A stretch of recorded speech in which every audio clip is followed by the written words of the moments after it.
Pai nosso que estais nos céus, santificado seja o seu nome. Venha a nós o seu reino, seja feita a sua vontade, assim na terra como no céu.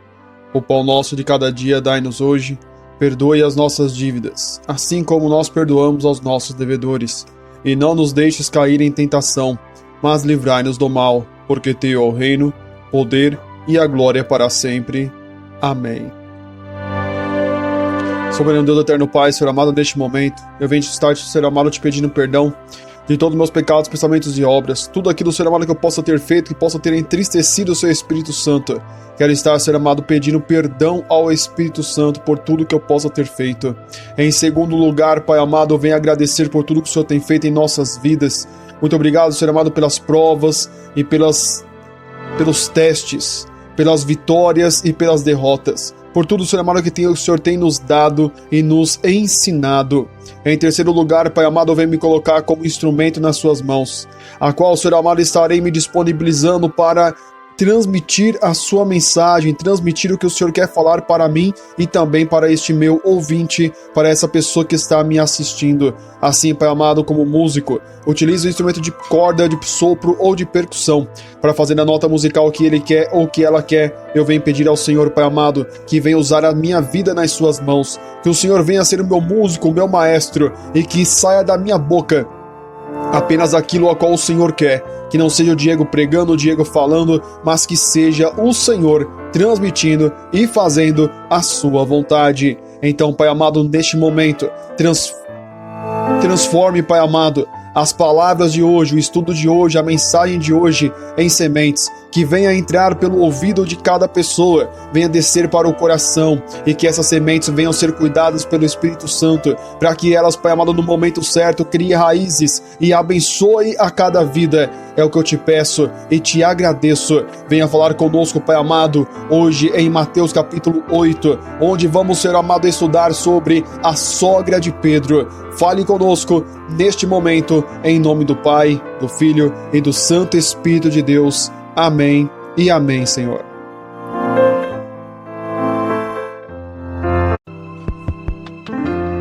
Vamos lá, então, Mateus capítulo de número 8, versículo de número 14. O título nos diz: A sogra de Pedro.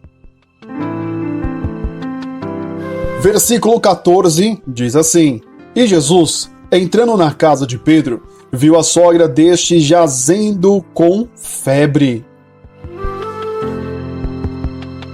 Versículo de número 15. E tocou-lhe na mão, e a febre a deixou, e levantou-se e serviu-os. Versículo de número 16. E, chegada a tarde, trouxeram-lhe muitos endemoninhados, e ele, com a sua palavra, expulsou deles os espíritos, e curou todos os que estavam enfermos. Versículo de número 17, diz assim: Para que se cumprisse o que fora dito pelo profeta Isaías, que diz: Ele tomou sobre si as nossas enfermidades e levou as nossas doenças. E assim, meus queridos, minhas queridas, vocês ouviram agora a leitura do estudo bíblico, que vamos fazer hoje, onde este é o terceiro capítulo, ou a terceira parte, ou o terceiro vídeo, ou o terceiro estudo de Mateus capítulo de número 8, onde hoje vamos estudar a sogra de Pedro e vamos trazer as revelações do versículo 14 ao versículo de número 17. Já já vamos entrar para a parte de mastigação, vamos mastigando versículo por versículo. Mas antes, quero te dar alguns recados. O primeiro, quero pedir para você me ajudar a bater a meta de 500 likes neste vídeo. Isso é muito importante, você deixando o seu like aí já nos ajuda bastante. Se você está me ouvindo em alguma outra plataforma de áudio, como por exemplo Spotify, Deezer ou outra plataforma, quero pedir para você deixar o seu coraçãozinho ou procure aí alguma parte de como deixar um like, ali um coraçãozinho para nos ajudar a alcançar mais pessoas, amém?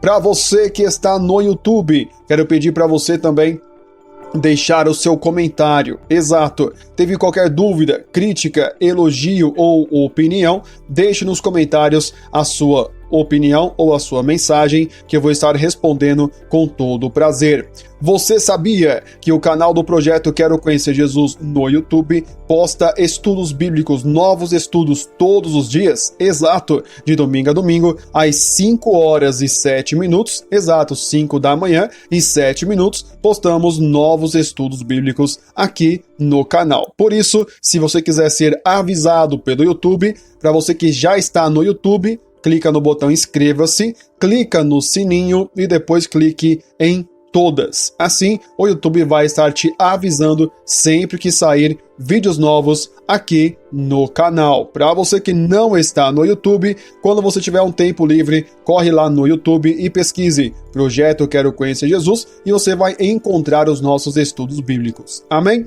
Dados os recados rapidinho aí, né? Agora vamos entrar para a parte do estudo bíblico. Por que eu prefiro dar os recados antes? Porque depois que entrarmos para a parte do estudo, não vamos mais gastar tempo nenhum dando recado, pedindo like, nada disso. Vamos direto ao estudo bíblico. Por isso, deixe o seu like e o seu comentário. Por favor, se não tiver nada para comentar, corre lá agora e escreva Quero Conhecer Jesus. E assim eu vou saber que esses estudos estão te ajudando a conhecer e a entender o nosso Senhor Jesus Cristo. Amém? Que Deus te abençoe grandemente. Bora lá então para o estudo de hoje.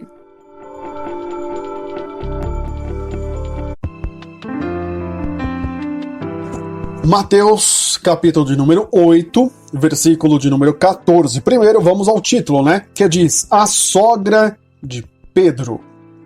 Esse título, né? Muita gente deduz que Pedro tinha uma esposa. Exato, não, que Pedro tinha uma esposa, porque como que tem a sogra e não tem esposa? Ah, então Pedro era viúvo, porque para ele ter sogra, ele pelo menos tinha uma esposa, certo? Aqui, irmão, no livro de Mateus nós não vamos conhecer, não vamos saber, não vamos ter a informação se Pedro tinha uma esposa e ela faleceu, se Pedro tinha uma filha, certo? Tem muitos filmes que afirmam que Pedro tinha filha e que a esposa de Pedro, a mãe, né, da menina, faleceu e, bem, enfim, tinha a sogra. Por isso, eles, tipo assim, afirmam que Pedro tinha uma esposa porque ele tinha sogra. Mas o livro de Mateus não nos dá detalhes se Pedro tinha esposa e ela faleceu, se Pedro tinha esposa, mas não, ela fugiu, desapareceu, o que aconteceu. Não detalha. Então, existem teólogos que falam que, na verdade, a palavra sogra também quer dizer ali amizade, quer dizer pessoa íntima, pessoal, ou ali até mesmo da família de Pedro. Muitos afirmam que em vez da sogra de Pedro, alguns teólogos, né, falam que na verdade era uma parente muito próxima de Pedro. Não era bem a sogra de Pedro. Entendeu? Então foi como eu te falei. Acaba que muita gente fica chutando para todo lado. Foi como eu falei e repito, não estou aqui para trazer para você coisas que não está na Bíblia. Então se você me pergunta assim, Diego, você afirma que Pedro tinha uma esposa? Para ter uma sogra tinha uma esposa. Se você me perguntar isso, eu vou falar, não, eu não posso te afirmar que Pedro tinha uma esposa, viva ou não. Ele não tinha uma esposa, porque o livro de Mateus não me fala isso.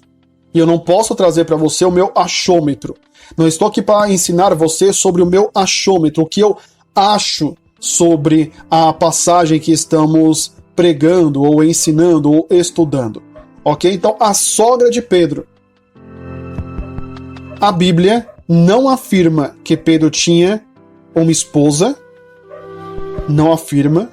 O livro de Mateus não afirma que Pedro tinha uma filha. Também não afirma. Só fala que tinha sogra. Talvez a tradução foi diferente, teve um erro, não sei, irmão. Eu não tenho acesso a isso. Eu não posso te provar isso através da Bíblia. Então eu apenas posso falar para você que a Bíblia diz em Mateus capítulo 8 que Pedro tinha uma sogra. é o que está escrito aí. Ok? Vamos continuando para o próximo versículo. Versículo de número 14 nos diz assim: E Jesus, entrando na casa de Pedro, viu a sogra deste jazendo com febre. Então vamos lá. O versículo 14 nos afirma que Jesus entrou na casa de Pedro, ok? Ou seja, Jesus estava ali na redondeza, digamos assim, talvez no bairro, na cidade, a qual Pedro era morador, que ele tinha uma casa naquela cidade. Então Jesus foi até aquela casa e, entrando na casa, que o versículo afirma que era de Pedro, viu a sogra desse jazendo com febre. Ou seja, a sogra de Pedro, o que o texto está dizendo, que ela estava com febre. Ok? Então ela estava febril. O que é um estado febril? Tem muita gente que fala assim, não, quando a pessoa está com febre, ela está doente. Quando a pessoa está com febre, é porque ela está passando mal, tem que correr para o hospital, tem que... Posso te dizer? Não. Outro dia, o meu filho, quando era ainda bebezinho, nós passávamos ele com um doutor, a qual esse doutor nos afirmou, nos ensinou, nos mostrou que a febre não é um estado de doença. Febre é um estado de imunidade baixa, onde o seu corpo teve ali um vírus que entrou nele, e a febre, ao seu corpo ficar quente, isso significa que o seu corpo está esquentando para tentar matar, eliminar aquele vírus que entrou no seu corpo, ok? Então a febre não é uma doença. Febre é uma defesa do corpo contra um vírus que entrou no seu organismo. E o seu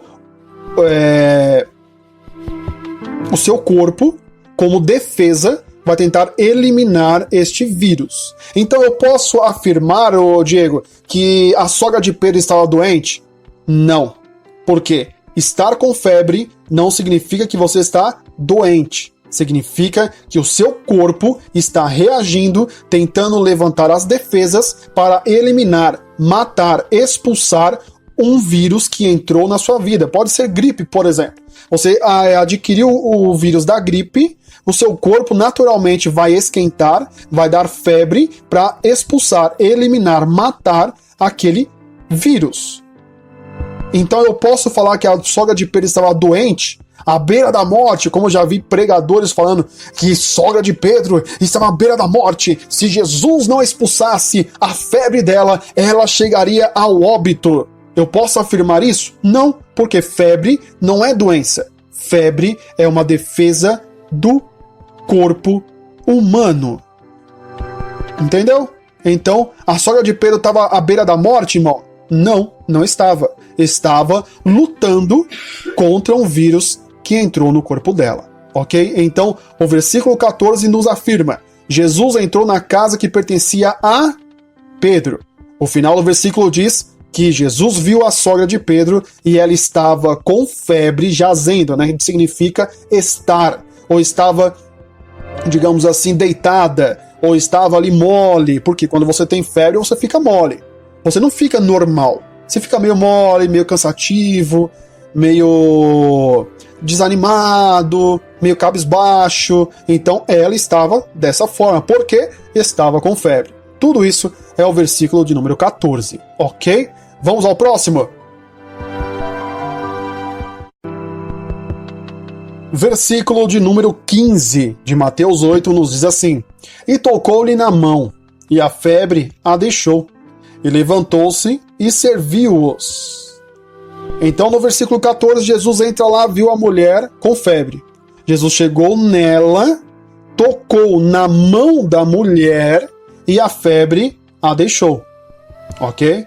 Então Jesus chega lá, toca na mão dela e a febre é eliminada na mesma hora. Como eu disse no primeiro versículo, no versículo 14, ela estava doente, à beira da morte, morrendo, já estavam preparando o enterro dela. Não, irmão. Se você ouvir alguém pregando isso, é heresia. A palavra de Deus, a Bíblia, não diz isso. Só que pregadores querendo enfeitar as suas mensagens, suas pregações, levantam, inventam tudo isso. Então a sogra de Pedro estava com febre.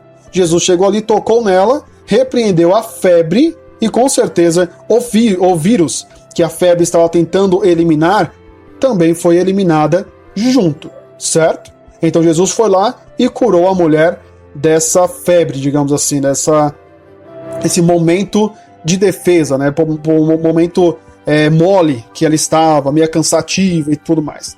Jesus resolveu o problema dela, ok? Ajudou ela. Maravilha! E ali então a mulher, na mesma hora, a Bíblia afirma, o versículo 15 que está na sua tela, nos afirma, e levantou-se e serviu-os. Ou seja, ela se livrou daquele mal-estar, levantou-se e serviu eles, né, ali com comida, bebida, algo que eles necessitavam. É o que o versículo 15 nos afirma. Antes de ir para o próximo versículo, que agora vamos mudar de assunto, né, eu quero primeiro enfatizar, detalhar o versículo 14 e 15. Você percebe que em nenhum momento a palavra de Deus nos diz que a sogra de Pedro, a qual a Bíblia não relata o nome dela, perceba que em nenhum momento, nenhuma palavra, nenhuma vírgula nos diz que ela estava doente, que ela estava à beira da morte, que já estavam preparando o velório dela e que Jesus não chegasse lá, ela iria morrer. A palavra de Deus não afirma nada, repito, nada sobre isso. Então, a partir de agora, se você ouvir uma mensagem sobre essa parte da Bíblia e pessoas pregarem para você falando heresias, você vai perceber. Você só vai ser enganado se você quiser, ok? Entendeu? Vamos continuando. Mas antes, já quero te avisar. Teve alguma dúvida? Deixa nos comentários. Teve alguma crítica? Deixa nos comentários. Teve algum elogio? Deixa nos comentários. Aprendeu alguma coisa que você nunca imaginou na sua vida? Deixa nos comentários. Compartilhe conosco a sua opinião sobre o estudo de hoje, ok? Versículo de número 16 diz assim: E, chegada a tarde, trouxeram-lhe muitos endemoniados, e ele, com a sua palavra, expulsou deles os espíritos, e curou todos os que estavam enfermos. Vamos lá, versículo 16 começa assim: E chegada a tarde, né? Então vamos lá. Versículo 14 e 15 fala que era de manhã, que era tarde, que era noite, que era de madrugada que Jesus chegou na casa de Pedro? Não. Mas o versículo 16 nos ensina que à tarde, chegada à tarde, então nos dá a entender que Jesus chegou na casa de Pedro, ali curou, né, a febre da sogra de Pedro, e a sogra de Pedro serviu, né, ali Jesus e todos os discípulos. Dá a entender que foi de manhã. Por quê? O versículo 16 começa falando que à tarde. Então, na parte da tarde, vai acontecer o versículo 16. Então, já aprendemos que Jesus chegou na parte de manhã, digamos assim. Pode ser final da manhã, começo de tarde. Na casa de Pedro, Jesus chegou. Quando foi à tarde, continuando o versículo, trouxeram-lhe muitos endemoniados. Então, ali, o versículo 16 afirma que foi, né, chegado, trouxeram pessoas ali da redondeza da casa de Pedro, levaram até Jesus os endemoniados. Eu acho que não preciso explicar o que é um endemoniado, mas vamos lá. Endemoniados ou endemoniado, o que é, Diego? Endemoniado é uma pessoa possuída, certo, por um espírito mau. Isso é o significado da palavra endemoniado, ok? Então é uma pessoa possuída por um espírito maligno, um espírito mau, ok? Esse é o significado da palavra. E ele, né, continuando o versículo 16, e ele, com a sua palavra. Perceba que neste versículo, Jesus, aqui o versículo não nos detalha, não nos afirma que Jesus chegou lá, colocou a mão na cabeça do endemoniado e falou em nome de Jesus. Que ele nem pode falar em nome de Jesus, né? Ele queria falar em nome de mim mesmo. Ou em nome de papai, ou em nome de Deus Todo-Poderoso, eu te repreendo, e colocou a mão e cabeça, e ali torceu a pessoa, e aquela briga toda. Não. Jesus com a sua palavra. O que eu entendo com essa parte, com a sua palavra? Eu entendo que Jesus nem mesmo precisou colocar a mão nos endemoniados. Com a palavra, Jesus expulsou os espíritos dele. Aí você fala, Diego, mas como é que você afirma que Jesus expulsou esses demônios? Porque se você continuar o versículo, está escrito, expulsou deles os espíritos. Aí você pode falar, Diego, mas espírito não é, nem todo espírito é demônio. Mas espírito, pelo menos eu, vou te falar biblicamente falando, eu não conheço espírito que incorpore em alguém para fazer o bem. Você conhece? Existem religiões que afirmam que tem, mas eu não conheço. Como cristão, Jesus nunca nos ensinou sobre incorporação de espíritos. Repito, Jesus nunca nos ensinou sobre incorporação de espíritos. Perceba que esse espíritos é com E minúsculo. Não está falando do Espírito Santo. Toda vez que você ler na Bíblia a palavra espírito, você vai ver com E maiúsculo quando é relacionado ao Espírito Santo. Pode perceber, quando Jesus fala do Espírito Santo, vem Espírito com E maiúsculo e Santo com S maiúsculo. Ou seja, isso é nome. É igual Jesus. Toda vez que você vê o nome Jesus, o nome Pedro, você vai ver a primeira letra maiúscula. Então, Espírito Santo, ele é um nome próprio. É um nome a qual o terceiro elemento da Trindade tem por nome Espírito Santo. Então, quando Jesus fala que o Espírito Santo vai descer nas pessoas que o buscarem, o Espírito Santo que é um só. Quando nós percebemos, igual está aí, espíritos, não é o Espírito Santo. Entendeu? Então ali Jesus ele repreendeu esses espíritos que estavam nos endemoniados. Vamos a um detalhe muito importante, pelo menos para mim, deste versículo. Muitas pessoas afirmam por aí, até pastores, né, outras religiões também, até padres. Muitos afirmam que não existe esse negócio de incorporação. Eu já vi pastores falando que esse negócio de macumba, bruxaria, mesa branca, mesa negra, todas as vertentes do espiritismo são mentira. Porque nenhum espírito tem o poder de incorporar em alguém. Não é isso? Vai falar que você nunca ouviu isso. Então, como que esses pastores me explicam Jesus repreendendo espíritos de endemoniados, ou seja, espíritos incorporados em pessoas, a qual Jesus com a sua palavra repreendeu esse espírito? Eu posso afirmar que era demônio? Posso e não posso. Por quê? O começo do versículo diz: trouxeram-lhe muitos endemoniados. Endemoniados significa pessoas possuídas por demônios. Ok? Endemoniados vem da palavra demônio. Demônio é um espírito vagando sem incorporar em alguém. É um demônio.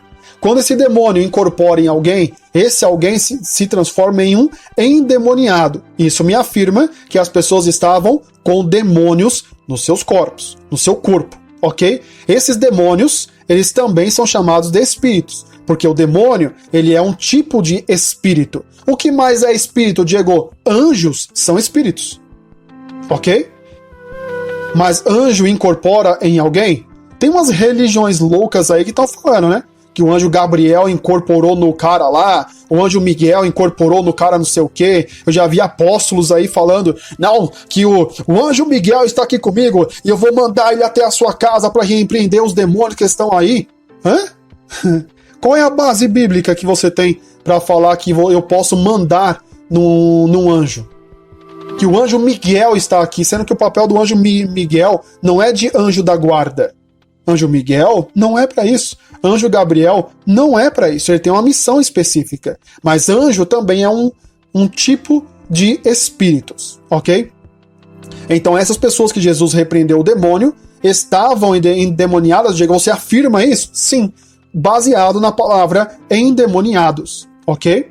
Então Jesus expulsou o espírito maligno, demônio, dessas pessoas. É o que o versículo afirma. No final do versículo 16 diz assim: e curou todos os que estavam enfermos. Vamos lá. Todos os endemoniados estavam doentes? Sim ou não? Não. Mas pessoas que estão enfermas podem estar endemoniadas? Sim.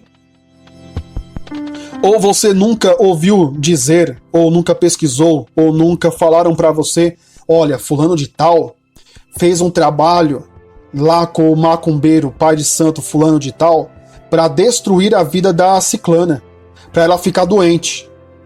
Exato, olha, o pai de santo tal, ele cobra R$50, R$100, R$200 pra mandar uma doença lá na casa dos seus inimigos. Vai falar que você nunca pensou nisso? Ou vai falar que você nunca ouviu isso?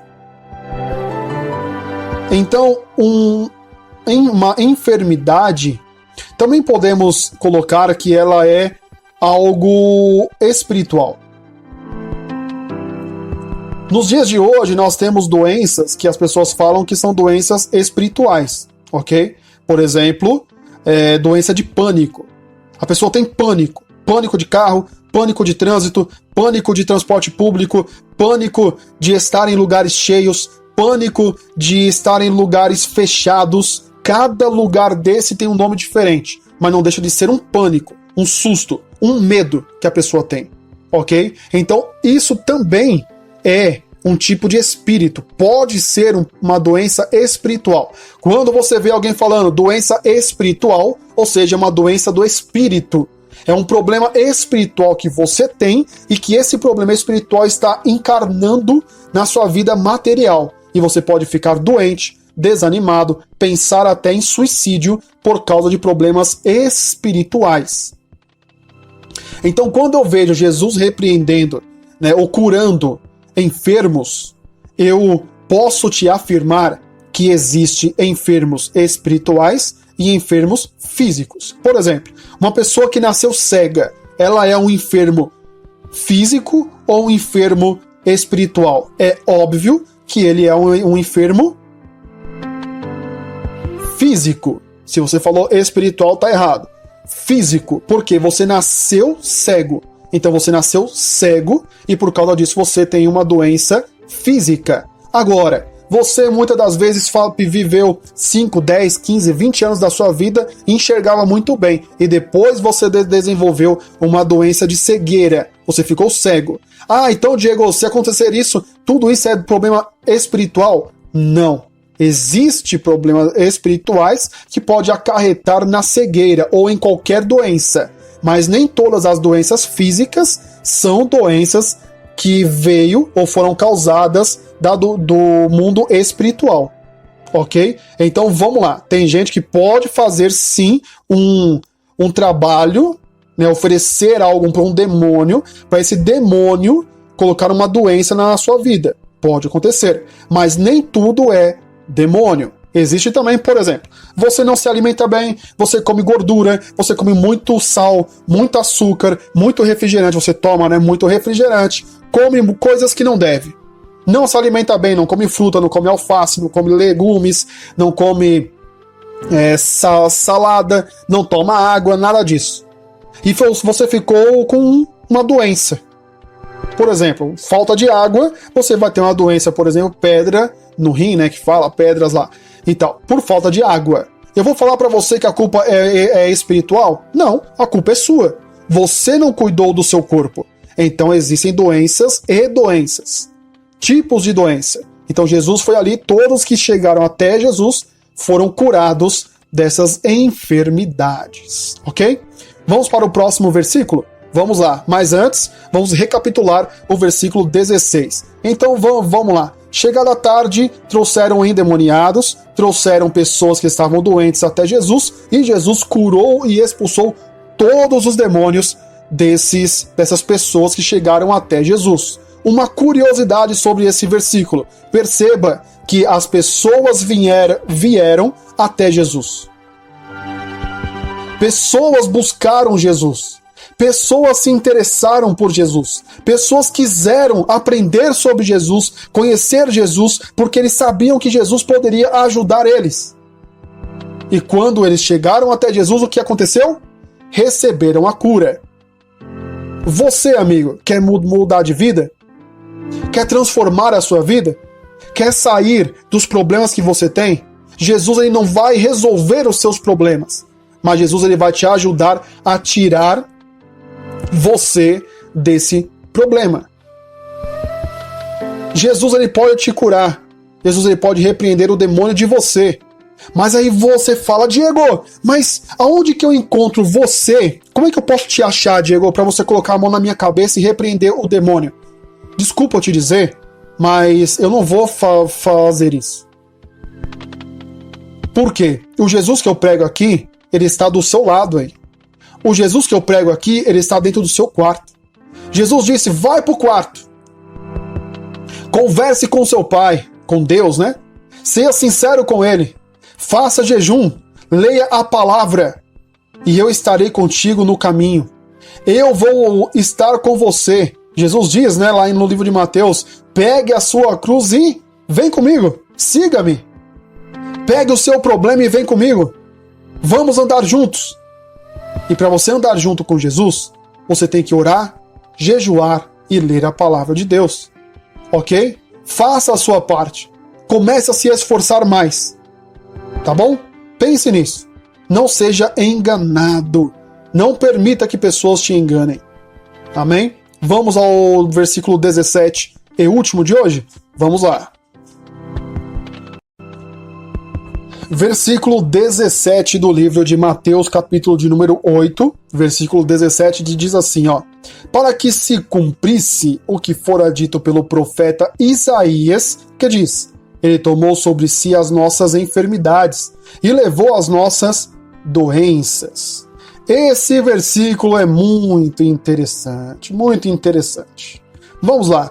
Versículo 17 diz assim: para que se cumprisse o que fora dito pelo profeta Isaías. Ou seja, o profeta Isaías, né, profetizou o que eu vou ler para vocês já já, certo? Então, o profeta Isaías profetizou isso muito tempo antes de Jesus e que se estava se cumprindo naquele exato momento. O que foi que o profeta Isaías profetizou? Ele profetizou: ele tomou sobre si as nossas enfermidades e levou as nossas doenças.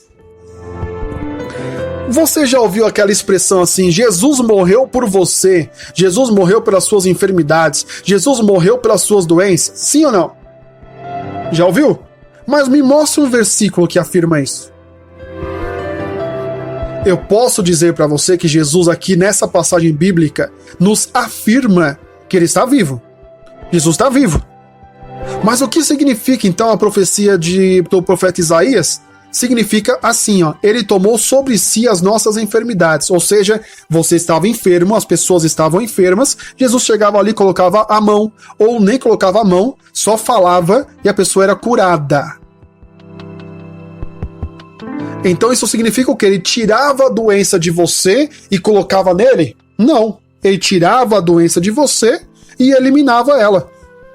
Ela não iria existir nem em você e nem nele mesmo. E o versículo, né, continua: e levou as nossas doenças. Para onde Jesus levou as nossas doenças? Me responde aí.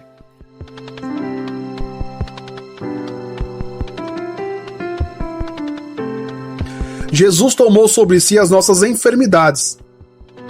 E Jesus levou, né, levou as nossas doenças. Então, pessoas entendem o quê? Não, que Jesus pegou então ali a minha doença, a doença de todas aquelas pessoas que ele curou e engoliu elas, digamos assim. Colocou elas dentro do organismo dele. É isso que quer dizer que Jesus levou sobre si as enfermidades? Não, irmão. Jesus se responsabilizou em curar as pessoas. Jesus ele fez isso para afirmar, deixar registrado que se você é um discípulo de Deus, principalmente, um discípulo de Deus e automaticamente um discípulo de Cristo, se você é cristão, você é um discípulo de Jesus. Todos nós que somos discípulos de Jesus, nós temos as afirmações, as certezas e convicções que Jesus pode curar. Que através do nome de Jesus eu posso curar pessoas. Então, a partir do momento que o profeta diz, ele tomou sobre si as nossas enfermidades e levou as nossas doenças, quer dizer o quê? Ele tirou de você a doença e jogou, digamos assim, para o extermínio. Exterminou, acabou, finalizou a doença, a enfermidade que você tinha. Esta é a resposta, o significado do versículo de número 17. Muito simples de entender, mas se você for influenciado, pessoas vão querer principalmente ganhar dinheiro em cima da sua doença. Ou você quer me dizer que você nunca ouviu? Irmãos, mandem agora uma oferta aqui para nós de R$1.000 e eu vou mandar para sua casa uma toalhinha, a qual você vai pegar essa toalhinha, vai passar na enfermidade e você vai ser curado. Oh, meu querido, não estamos aqui vendendo nada. Não, de jeito nenhum. Misericórdia, irmão, jamais. Estamos aqui pedindo para você uma oferta. E quem nos mandar uma oferta de R$1.000, nós vamos mandar para a sua casa uma toalhinha. Esse apóstolo tá vendendo a toalhinha que cura? Não, irmão Diego, jamais. Não. Que isso? Ele falou que não tá vendendo. É que você abençoando a obra, ele vai te dar de presente. Irmão, me diz uma coisa. Você vai numa pastelaria. Aí lá tá assim, pastel R$5. Ou tá lá assim, promoção. Pastel R$5. Compre um pastel e ganhe um refrigerante. Você acha que aquele refrigerante tá saindo de graça? O pastel, às vezes o custo do pastel, né, hoje em dia um pastel de R$5 é muito difícil, né? Pelo menos na região que eu moro em São Paulo, esquece. Vamos pôr R$10. Você vai comprar R$10 um pastel. Esse pastel já vem com uma latinha de refrigerante, certo? Você acha que aquele refrigerante está saindo de graça? O pastel, às vezes, ele custa R$6 e a latinha de refrigerante custa R$4. Então, em vez do cara vender para você um pastel e depois o refrigerante, ele já incorpora, digamos assim, ele já junta tudo na promoção e você fala assim, poxa, eu pago R$10, vou tomar um refrigerante e comer um pastel. Olha só que promoção bombástica, o refrigerante sai de graça. E bobinho, não sai não, irmão. Aí você fala, Diego, eu sei disso, você acha que eu sou besta, Diego? Eu não sou besta, rapaz. Mas você não aceita, ou seja, você não cai no conto do pasteleiro de vender ali o pastel por R$10 e te dar de brinde um refrigerante. Mas você cai no conto do vigário do apóstolo, que fala pra você fazer uma doação de R$1.000 e você vai ganhar de brinde, irmão. Eu vou te mandar como uma forma de agradecimento. Aleluia, aleluia, Jesus. Jesus mandou eu fazer isso. E você aceita isso. Você quer me dizer que o apóstolo não está vendendo a toalhinha. O valor da toalhinha já está incorporado. E que toalhinha, né? E que, tipo assim, o outro lá, o missionário não sei quem, vende lá o bloquinho. Bloquinho, tipo, não, irmão, porque queda da muralha, aleluia. Quem mandar pra nós R$1.000, vamos mandar um chaveirinho, que é um bloquinho pra você, pra simbolizar a queda das muralhas aí na sua casa, aleluia. Ou vou mandar pra você um chaveirinho ali do pão, ou ali do peixinho, que significa multiplicação. Quando esse chaveirinho entrar na sua casa, Jesus vai multiplicar tudo na sua casa, inclusive os problemas, né? Inclusive a burrice, né? A falta de Bíblia, a falta de vergonha na cara. Aonde está escrito? Aonde está Jesus cobrando? Aonde está Jesus trocando cura por doença? Cura por dinheiro? Aonde Jesus fala, vamos lá, amigo, quem der mais daqui vai receber uma cura, quem der mais aqui vai sair daqui de carro novo, quem der mais aqui eu vou pregar para você e profetizo a chave que vai revolucionar a sua vida? Irmão, toma vergonha na sua cara. Ô, irmão Diego, você prega muito duro. Desculpa, amigo. Jesus me chamou para pregar assim. Se eu não pregar assim, não ser sincero com você, eu vou pagar um preço. E você acha que eu vou pagar preço por causa de você? Ou por causa dos outros? Esquece. A minha parte é pregar. A minha parte é ensinar. Aprendemos hoje. A sogra de Pedro estava na beira da morte, irmão? Sim ou não? Não. Ela estava com febre. Febre não é doença. Ah, Diego, mas dizem por aí que esse negócio de incorporar demônios, isso é mentira do diabo. Então Jesus está mentindo, porque no versículo 16 diz que sim, Jesus expulsou demônios de pessoas. Ah, Diego, meu pastor falou que Jesus morreu na cruz pelas minhas doenças, pelos meus problemas. Isso é real, irmão? O versículo 17 afirma que não. Jesus não morreu pelas suas doenças. Jesus não morreu pelas suas doenças. Jesus curou pessoas. Jesus morreu para ser, digamos assim, o preço maior para que você tivesse contato direto com Deus nos dias de hoje. Amém?